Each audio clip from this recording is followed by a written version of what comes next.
લીધે આ ગામમાં કોઈ મેલ ઉપાડે એવું રહ્યું નથી. અને હા, તું જ આવી હતી ને ધૂળિયાની સાથે. પેલું કૂતરું મરી ગયું છે, તારા સિવાય બીજું કોઈ નથી, અને એને તારે જ ઉપાડવું પડશે. ભાઈ, આ કૂતરાનો દેહ શાનો બનેલો હોય છે?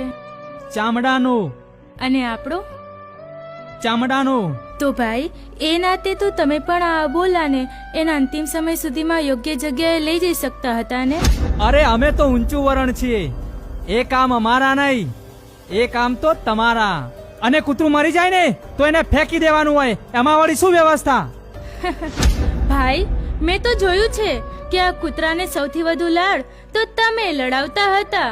અને હા, જ્યારે તમે સૂઈ જતા હતા ને ત્યારે અડધી હવલદારી તો આ કૂતરું કરતો હતો. બોલવામાં ભાન રાખ, નહીતર જોયા જેવું થશે.